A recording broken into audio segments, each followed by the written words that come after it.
The fire lit up the night like a twisted 4th of July, except it wasn't fireworks, it was my shed. And standing in front of the blaze, arms folded like she was proud of it, was none other than Deborah Cartwright, the HOA president, with a haircut sharp enough to slice through steel and a voice like nails dragged across a chalkboard. I was halfway through mowing the lawn when I smelled the smoke. I dropped the mower and sprinted around back, heart pounding. My shed, the one I'd built with my own hands last summer, was fully engulfed. Flames licked the sky, and the heat hit me like a punch. I grabbed the hose and started spraying, but it was useless. Deborah stood at the edge of my property line, not even pretending to help. Instead, she called out, "That eyesore should have been removed months ago, Ian. We gave you notice." Not I gave you notice. We, like the entire HOA board, had stamped and approved arson. My blood boiled. "You set this," I shouted. She scoffed, arms crossed. "Don't be dramatic. I told you the board was done waiting."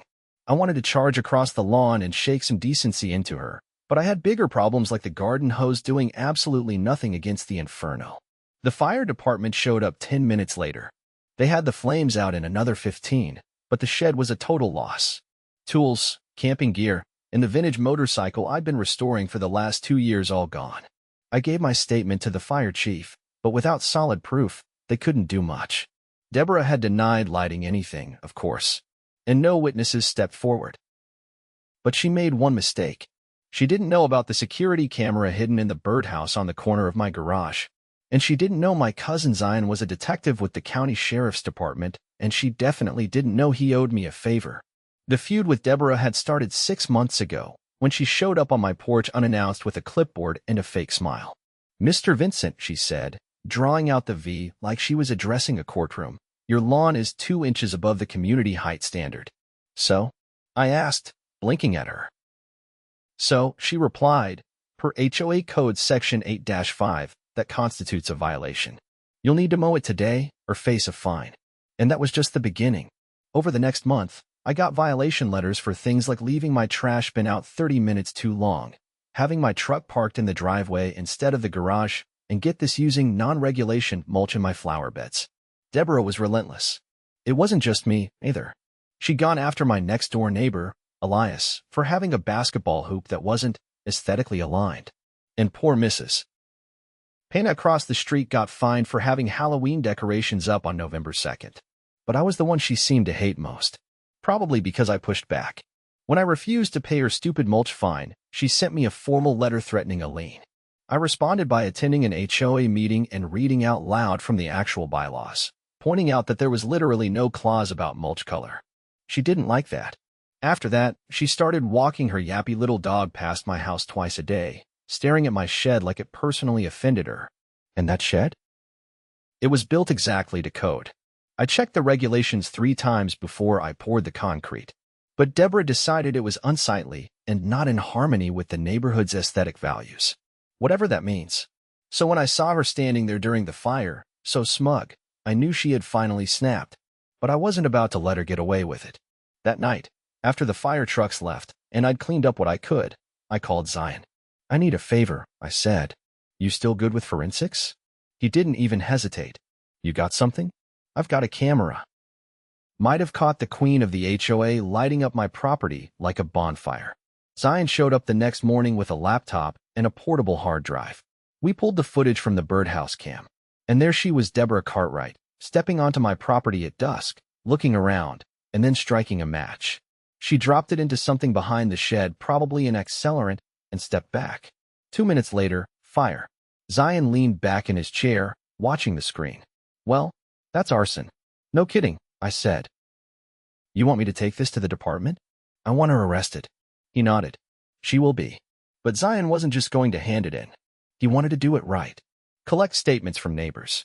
Document the ongoing harassment. Build a full case so there'd be no wiggle room for her or the HOA board to bury this. Over the next week, we quietly talked to neighbors. Turns out, Deborah had made a lot of enemies. Elias told us she once threatened to call CPS because his kids left sidewalk chalk drawings on the driveway. Another neighbor, Zara Jensen, said Deborah had slipped a note into her mailbox saying her front door clashed with the neighborhood pallet. Zara also mentioned she saw Deborah walking around my backyard the night before the fire. Perfect. Zion compiled everything: video, statements, copies of the violation letters. He handed it all over to the prosecutor. But I wasn't done yet. The next HOA meeting was scheduled for Saturday afternoon at the community clubhouse. I showed up early, slid into the third row, and waited. Deborah walked in wearing a coral blazer and a fresh coat of superiority. She didn't see Zion sitting in the back. The meeting started with Deborah droning on about the importance of maintaining neighborhood standards, but halfway through, Zion stood up. "Excuse me," he said, holding up his badge. "Detective Zion Javier, County Sheriff's Department. I need to speak with Deborah Cartwright." The room went dead silent. Deborah blinked, faltering for the first time. "Excuse me." Zion held up a folder. "You're under investigation for arson, criminal trespass, and harassment. We have video evidence and multiple witness statements. You'll need to come with me." Deborah's face drained of color. "You can't be serious," she stammered. "I'm the HOA president." "You were," Zion replied. Two officers stepped in through the door behind him and escorted her out of the clubhouse, still protesting. And the rest of the board? They sat there looking like someone had just unplugged their power supply. I stood up, turned to the room, and said, "Anyone else want to enforce mulch codes with fire?" No one answered. The Monday after Deborah's arrest, the neighborhood felt quieter. Not peaceful, exactly, but hushed, like everyone was holding their breath. People mowed their lawns without eyeing each other. The usual morning dog walkers averted their gazes. No one lingered near the clubhouse bulletin board. The queen had fallen, and everyone was waiting to see what would come next. I wasn't done waiting. Zion had warned me things could get messy. "She's not the only one playing dirty," he'd said while sorting through a printed email thread we got from a former HOA treasurer who'd resigned a month earlier. That guy, Bernard Ellis, had moved out after claiming the board was more interested in power than property values. Zion convinced him to talk. Turns out, Deborah's arson wasn't her first overstep.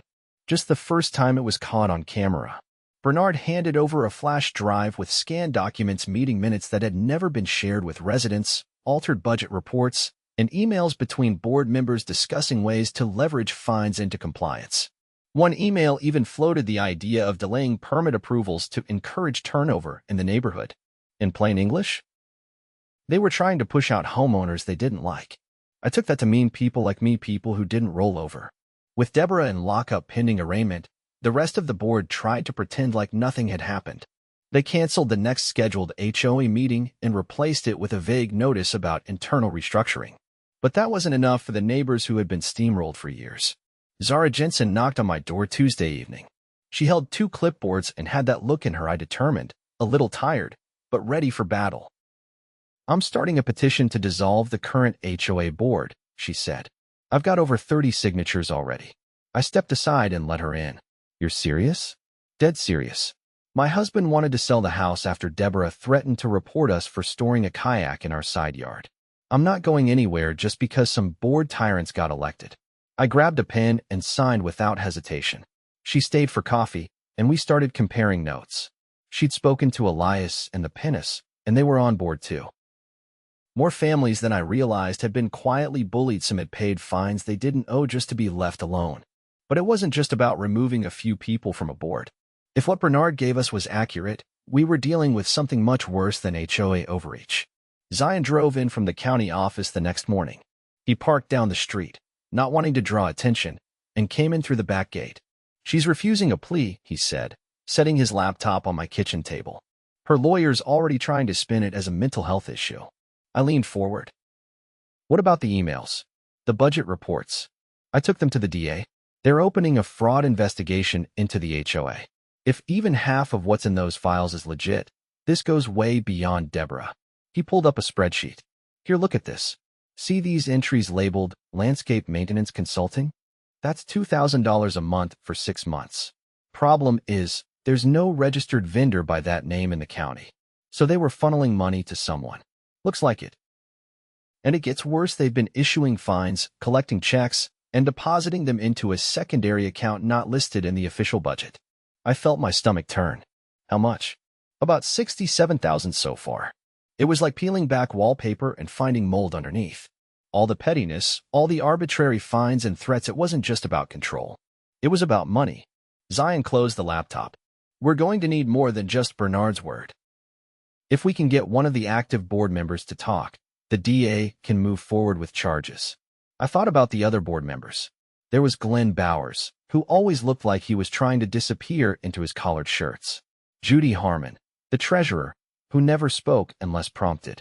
And then there was Ron Delaney, who ran a landscaping company that mysteriously landed the community maintenance contract last year after Deborah pushed out the previous vendor. I had a hunch. That afternoon, I called Ron's business line. He didn't answer. I tried again an hour later, using a different number, and got through. I'm calling about some recent HOA contracts, I told him. Specifically the ones you were awarded. Silence. Who is this? Someone who knows they weren't put out to bid. He hung up. Not the smartest move. I passed the number to Zion, who traced it to a shell company registered to Ron's brother-in-law. The payments labeled consulting had been going there. That was our link. 2 days later, the sheriff's office executed a search warrant on Ron's home and business office. They found physical copies of checks made out to the fake company, along with a handwritten ledger tracking which homeowners had been fined and how much had been redirected. The arrest made the local news. So did Deborah's arraignment. Footage of her being led into court, flanked by attorneys, ran on the evening broadcast. Her charges now included arson, conspiracy to commit fraud, and wire fraud. Bail was denied. The next morning, a third board member resigned.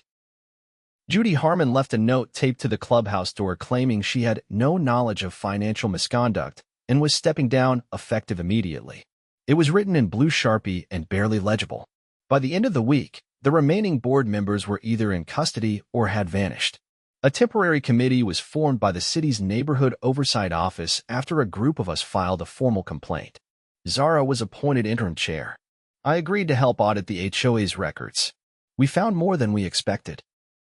There were files labeled Priority Enforcement List, which included photos of certain homes, notes on their owners, and suggested violations to issue.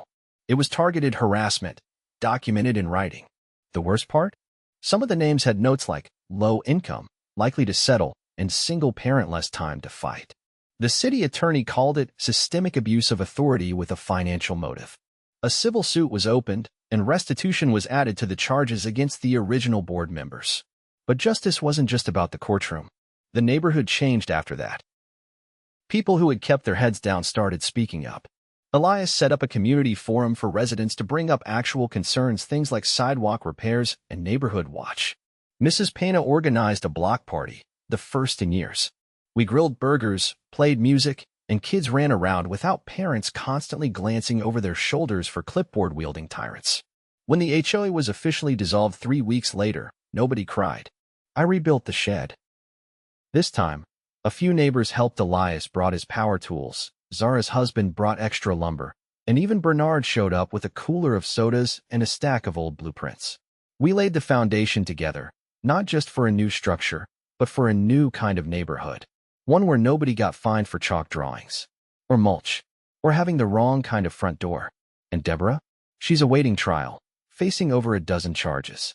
Her lawyer's still trying to get her out on mental health grounds. But the video footage, the emails, and the financial trail make that a tough sell. She underestimated a lot of people. She thought we'd all stay quiet. She thought she was untouchable. Turns out, she was just loud. And we were patient. The morning after the HOA was dissolved, I woke up to find a manila envelope wedged into my screen door. No return address. My name printed in block letters across the front. I stood there for a few seconds, wondering whether to open it or call Zion first. Eventually, curiosity won out. Inside were copies of bank statements, most of them tied to accounts I didn't recognize. But one caught my eye. A checking account under the name of a company called Civic Harmony Solutions, LLC. The transaction showed steady monthly deposits from the HOA's operating fund amounts just under $5,000, likely to avoid triggering mandatory reporting thresholds. The name didn't ring any bells, but the address listed on the account did. It was Deborah's old business address from before she retired and moved into the neighborhood full-time. She'd told everyone she'd sold the company. Looks like that wasn't true. I called Zion before I finished my first cup of coffee. She was laundering money through a fake vendor, he said after reading through the documents. That company was supposed to be inactive. She never dissolved it properly. I asked how serious that made things. Adds another layer to the fraud charges. But more importantly, this is the first concrete link directly tying her to the siphoned funds. With this, we can prove she personally benefited, not just the HOA as an entity. He paused, clicking through something on his end. And Ian, this opens the door for federal charges. Wire fraud, financial structuring, tax evasion. I didn't say anything. I just looked out the window toward the charred patch of soil where my shed used to stand, now cleared and ready for a new start. Zion confirmed he'd forward the documents to the state attorney's office. Meanwhile, I started wondering who would have dropped that envelope off. Whoever it was didn't want to be known yet. But they knew enough to hurt Deborah. Maybe more than we did. By that afternoon, word had spread. The neighborhood had an odd energy to it, like everyone was waiting for something big to drop. I noticed clusters of people talking in low voices on corners. One woman on the HOA's former Decor Standards Committee wouldn't meet my eyes at the mailbox. That night, I got a call from Zara. "You need to come see this," she said. "And bring your phone." She met me outside the old clubhouse, which was now technically city property until a new neighborhood council could be formed. She'd managed to get a temporary access key since she was acting as liaison. Inside, the place felt abandoned, half-empty corkboards, outdated flyers still pinned, the lingering smell of stale coffee. Zara led me to the back office. "This was Ron Delaney's space," she said, opening a drawer. Inside were dozens of manila folders, each labeled with house numbers and last names. She handed me one with my address. Inside were photos of my property, printouts of my social media posts, and what looked like transcripts of comments I'd made during a community Facebook thread about HOA overreach. They were compiling dossiers, Zara said, on everyone they considered at risk for noncompliance. "There's even a color coding system. You're red. I'm orange. Anyone who paid fines without complaint is green." I flipped through another folder. This one had a neighbor's bank lien records. Another listed a single mother's work schedule, annotated with notes about when her car was parked on the street. "This is surveillance," I said. Zara nodded. "And most of it isn't legal. We took photos of everything and sent them to Zion." He called back within the hour. "This is organized data collection without consent. If they use this to issue fines or make decisions about enforcement, that's potentially a civil rights violation." He asked us to keep the files secure until a forensic team could collect them. The sheriff's office would be filing a warrant for the contents of the clubhouse. That was the tipping point. The next day, deputies arrived and cordoned off the building. More neighbors came forward. One man, a contractor named Benji, admitted he'd been paid under the table to install hidden cameras on public light poles under the pretense of neighborhood security. He didn't know the feeds were being routed to a private server in the clubhouse. That server was seized, and what it revealed turned the entire situation upside down. Over 6 months of video footage. Conversations recorded from porches and sidewalks. License plate logs. Even a few interior shots of garages taken through open doors without consent. Deborah and the board hadn't just been authoritarian, they'd created a private surveillance state inside a suburb. And they used it to target, punish, and extort anyone who didn't fall in line. The district attorney called it the most egregious abuse of HOA authority the state has ever seen. And suddenly, this wasn't just a local story anymore. Reporters showed up. News vans lined the streets.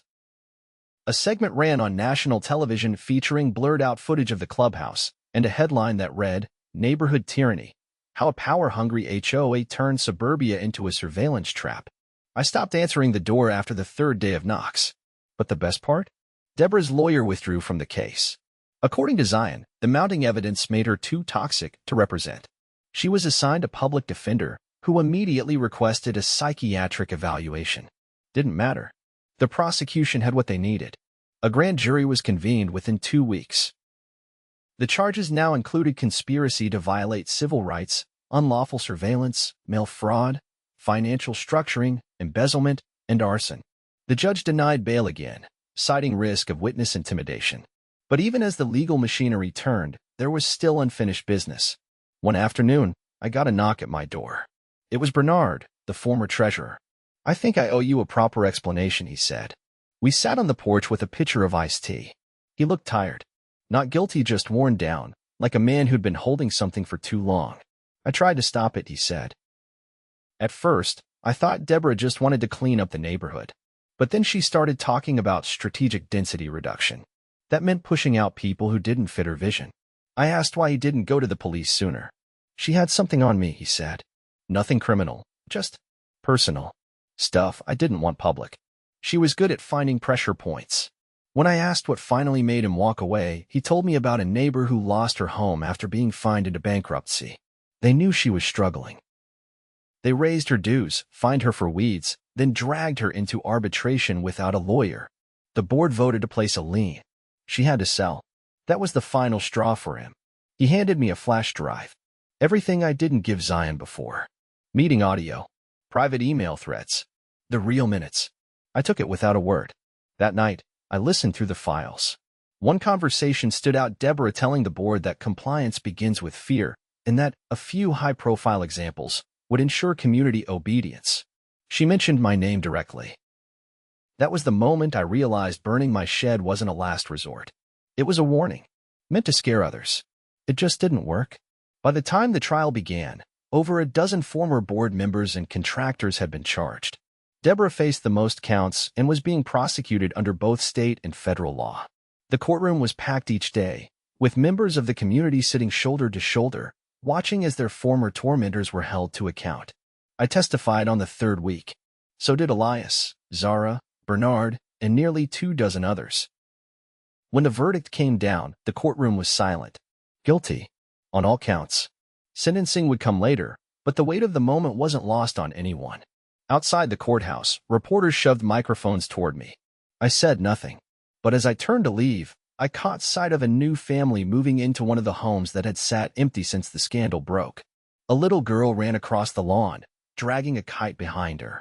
Her parents laughed from the porch. And for the first time in a long while, the neighborhood felt whole again. 3 weeks after the trial, the streets of our neighborhood started to feel unfamiliar, not in a bad way, just different. The tension that used to hang in the air like humidity after a storm was gone. The clipped hedges and perfectly measured flower beds still looked the same, but now they felt like choices, not commands. Even the kids' laughter sounded louder, realer. Zara and I had taken on the unenviable task of helping transition the neighborhood from the wreckage of the old HOA to a new community council system. It wasn't glamorous work, but it felt necessary. Without the threat of fines or backdoor surveillance, people actually wanted to contribute. We had volunteers, real ones not roped in by pressure or guilt, but stepping up because they believed in fixing what was broken. The only thing that didn't feel settled was the envelope. The anonymous dropped, the one that linked Deborah to Civic Harmony Solutions LLC, still gnawed at me. Zion had tried tracing prints, but nothing turned up. Whoever delivered it knew what they were doing. That bothered me. Not because I wanted credit handed out, but because it meant someone else had been watching the whole time. Not just the HOA. Someone else, invisible, pulling a string just tight enough to snap the whole web. I didn't get long to dwell on it. On a Thursday morning, I got a call from Zion. He didn't start with hello. Check your email, he said. I pulled it up on my phone. There was a new message from the county prosecutor's office, marked confidential. Attached was a scanned document. A federal investigation had been opened into a new name, Raymond Trask, a real estate developer out of San Diego. I didn't recognize it. Zion explained. Trask's company bought up over 20 properties statewide last year, all in HOA-managed neighborhoods. Same story every time. Fines drive out residents. Home goes into lien. HOA sells under market. And the buyer?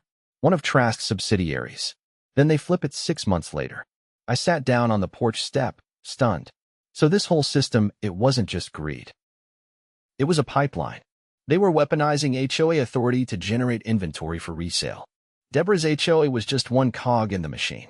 The Civic Harmony account now made sense. It wasn't just about Deborah lining her pockets. She was facilitating a scheme much larger than herself.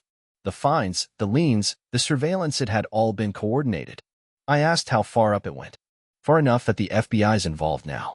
They're requesting the HOA's full financial archive. They want to know who else was in on it. The moment he said FBI, I knew this wasn't something that would stay local. Zion said they were freezing assets tied to Civic Harmony and 2 other shell companies used by Trask's firm. Arrests had already been made in another county. One of the HOA presidents there had flipped and was cooperating. I asked if Deborah knew. She will.